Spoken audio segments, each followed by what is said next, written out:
let me get back to this talk about imaginary situations.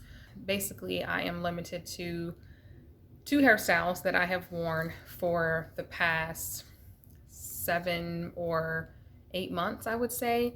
And honestly, I really only wear my hair like this if it's, I think I said before, if it's freshly washed or if I'm just feeling um, just more positive about it on that particular day. Honestly, I only do it just to combat the idea that in my mind, everyone is looking at me and wondering, why does this lady only wear one hairstyle?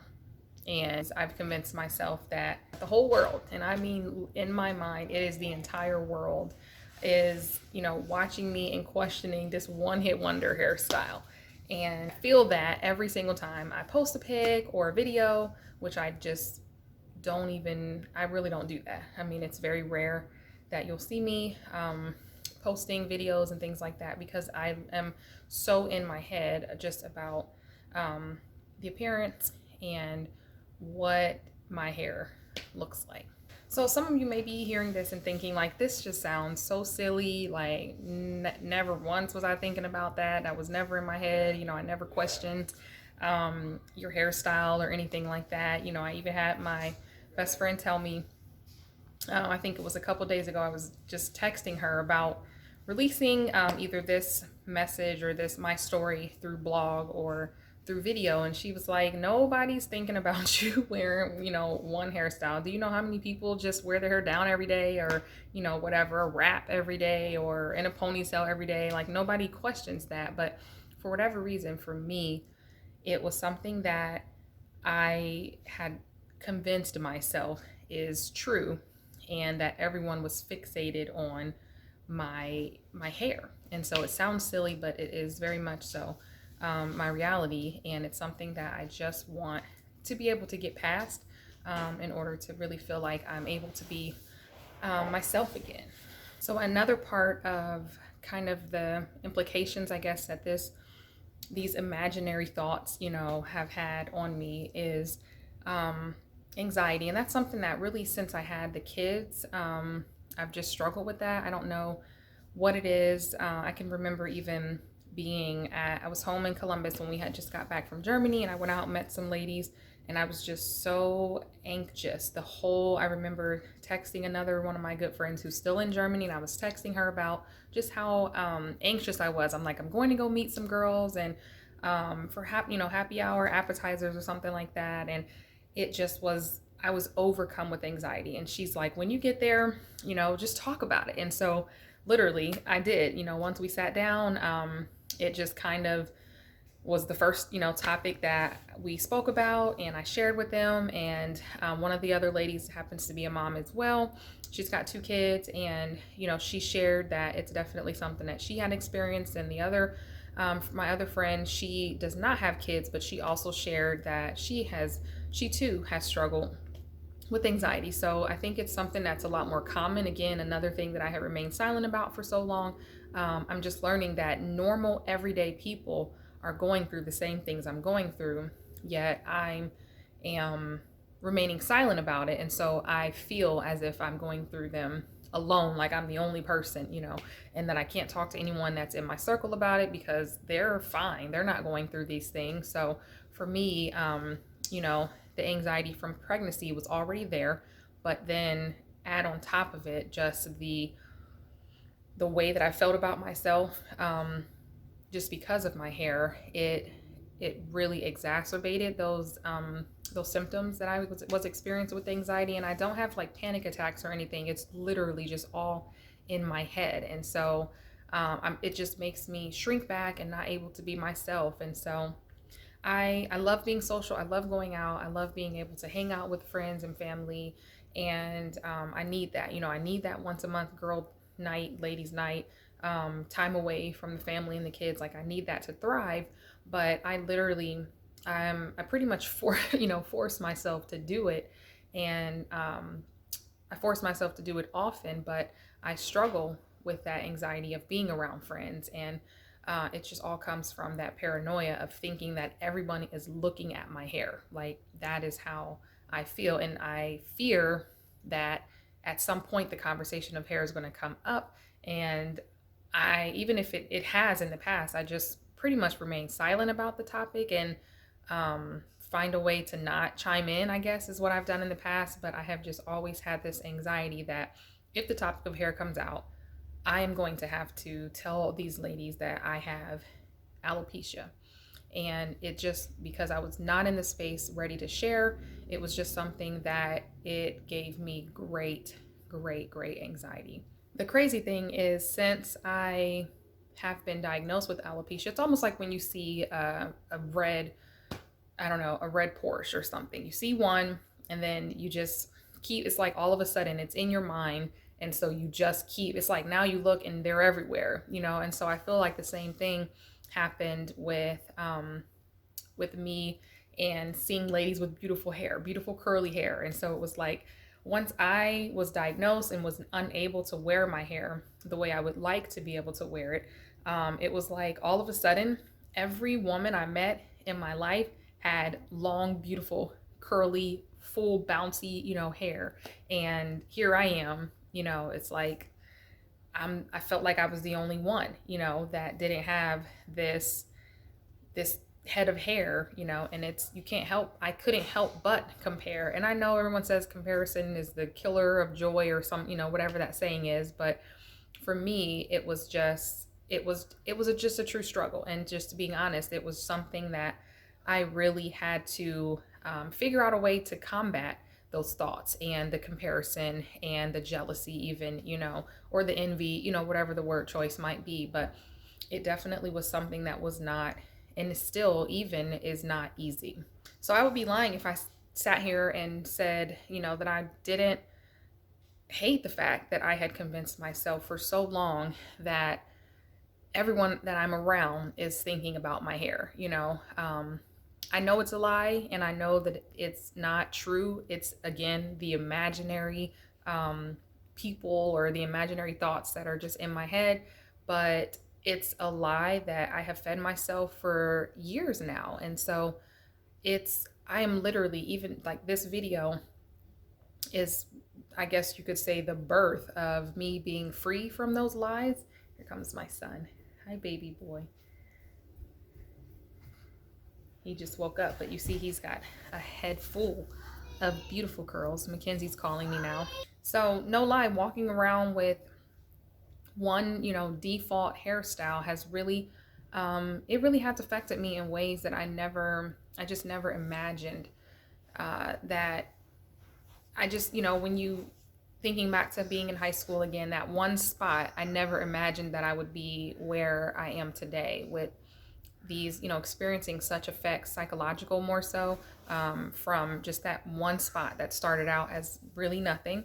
But it was something, and I just should have, you know, seen a doctor much sooner, but I didn't. But it has definitely had an impact on my life, my quality of life even. And it has taken me by surprise, really.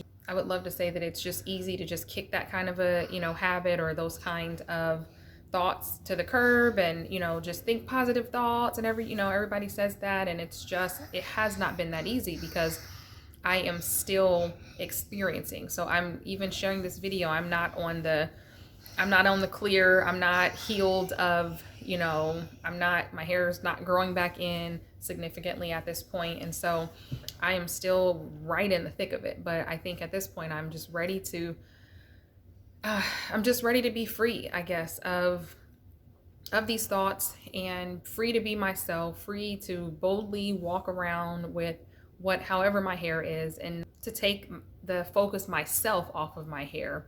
And I think that will in turn allow me to release, you know, these imaginary thoughts that everyone else is focused on my hair, you know. So if you follow me on social media, you know I share, you know, my life, travels, food, everything. But again, it is rare that you'll see a picture. Now, part of that is because as we're out and about, a lot of times it's just me and my kids. And so the only person to take a photo is my daughter, who is getting much better, by the way.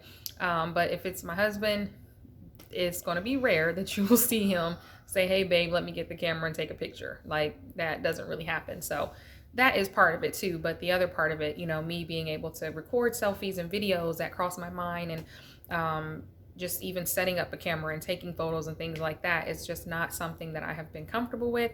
Just all of it because of my hair, and it's really sad. So just realizing that I've allowed this condition to stop me from really just being my true self and sharing my true self, out of fear for being judged for my hair. It's unfortunate, you know, but it's something that I am coming to terms with, I guess. And it's something that I know I need to change. And again, that's why I'm just sharing this video with everyone, to put that out there. I think that there is so much freedom in just being able to share our stories. And like I said, a lot of times we neglect the fact that in sharing those stories, that you often find someone who is going through the exact same thing, or someone who is experiencing the same thing as a result of something else that they're going through. And there's so much value in that, and it's something that I need to take advantage of. So I know some of you may thinking like, well, why now? Why do you feel like this is a message that needs to be shared now? And honestly, it's just, I feel it is the start to the healing process. So, and I'm not talking about being healed of alopecia. I'm talking about being healed from the negative effects that alopecia has had on my mental. I feel like this will allow me to kind of like even relaunch, you know, my true self, and put that out with my friends, and even social media, just being able to just be myself amongst any circle, you know, that I'm in. I think that just sharing this message will, even just, you know, this far into the video, I was talking to my mom a little bit ago, and it takes so much weight off of my shoulders to be able to say I have alopecia, and it's not the end of the world, you know. No, I'm not bald. Thank God. I still do have some hair. And I, you know, though I've contemplated just cutting it all off, and I've tried the whole, you know, you look in the mirror and you try to see what you would look like bald, and, you know, it's just not a desire of mine. And so I really am just praying like, God, just let me keep what I still have and be able to maintain, and find styles that I can still wear. You know, that is an absolute prayer of mine. I do pray about this every day to be healed, but God has chosen to let me go through this, you know. And it is, people, there's, you know, all kinds of scriptures and things, and about finding joy in your tribulation and things like that. But, you know, I think the hard part about, and I think for any Christian, and really anyone, even if you're not a Christian, is like, how do you actually live that out? You know, when you are literally going through something, and the Bible says to count it all joy. You know, I don't think we're supposed to walk around like, yay, I'm so happy I have alopecia. Oh my God, I just love this disease, you know. But I think we are supposed to, and it benefits us, not just because we're supposed to, but it does benefit us, and it benefit me to have a more positive outlook on it, that, you know, this is not the end of the world, you know. And so it's like, I saw even on one of the posts of the Facebook group that I'm a part of for alopecia, and one of the ladies was just like, you know, if this is like, out of all the things in the world, if this is what I have to endure and go through, it's really not that bad. You know what I mean? Like, and it's not to make light, because I don't like when people say, well, your struggle is worse than mine, or compare, you know, the severity of, you know, something that you're going through. It's not in that way. But I think as a individual, it is not a bad idea to say things really could be worse, you know. And so, you know, now that I'm here in Tampa, I am continuing to undergo treatment. I have tried, I've been getting steroid shots, and that is a whole other, you know, thing, post in and of itself. And maybe one day I'll be able to share that journey of the treatment with you all, and just kind of going through some of those things. The research for alopecia treatment is ongoing, and there is no one sure way to treat the different types, and it just depends on the person, you know, because I see people, they even argue on the Facebook sites about, or the Facebook groups about, people will say this works and someone will say no, don't, you know, don't believe that. And it's just, you almost have to try it just for yourself. And at a certain point you kind of do come to the reality that you kind of don't have anything to lose, no pun intended. Like, it's just, you just try it and see if it works, hope it doesn't make things worse. You know, I can't really say that anything I've tried has made it worse, other than I did a rice water treatment and that broke my hair off. So that didn't help, but it didn't make me necessarily lose hair. It just broke off my hair in the center. So, but thank God that's growing back too. So, you know, like the doctor said, that only God can grow follicles. And I am just praying daily, that one day, and believing that he can reignite these dead follicles for me. And until then, I just want to confidently be me. I want to not be in my head. I want to kill the anxiety, kill the paranoia, kill all of the thoughts that are preventing me from just being me and my best self, you know. I want to be able to not walk around and hiding something. And I think that's another thing, is just whenever you're hiding something, it's just hard. It's hard to just live knowing that you have this secret, you know. And I want to get beyond that. I want to get past that. And so I want to feel that spark for life again that I felt back when I was wearing sew-ins. Even though it wasn't my hair, I just felt good. You know, I felt like me. I felt cute. I felt, you know, like, I think that's just really important, that we feel beautiful. And I think it's even more important that I learn not to limit that beauty to an external happening, you know, that I'm only beautiful if X happens. And so that's something that I'm learning to get through. And I really do, you know, hope that just in sharing my story, that I'm able to help others who might be suffering in silence, whether it be with alopecia or with, you know, whatever it might be, to just share, you know. And it doesn't have to be on a large platform. It can be like I did, you know, over the years, kind of divulge information and share information with a couple of friends, like I said. And, you know, that was even very hard, but it just one person at a time, you know. I think it's just, there is so much value, you know, to be found in just sharing your story. And I think that often everyone knows, we all walk around, how you doing? Oh, I'm so good. You know, everything's great. And it's like, truth be told, you know, if we really just let it all out, life is not as great as we have made it seem for most people. You know, I think we all are dealing with something. And I think that's the other thing, is that, you know, everybody's got something that they're dealing with. If not, you're probably dead. Like, there's just no way that you're living and you have nothing, you know, that's going on. So it's like, everybody has their own, you know, their own issues, their own challenges.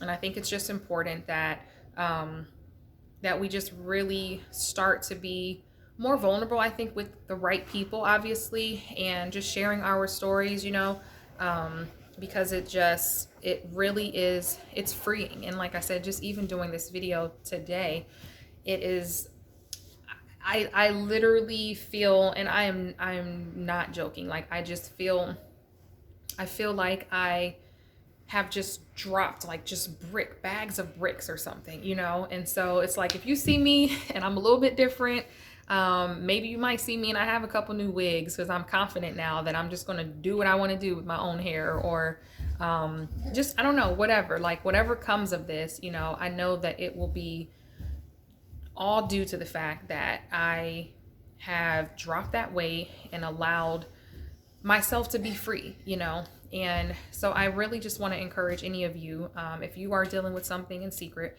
and you are allowing the negative thoughts and the imaginary situations or whatever that you have made up in your head to stop you from being great, just get rid of it now, you know. Just share and be free, you know, from all of that, and proclaim that you are not going to let those thoughts run your life like I did.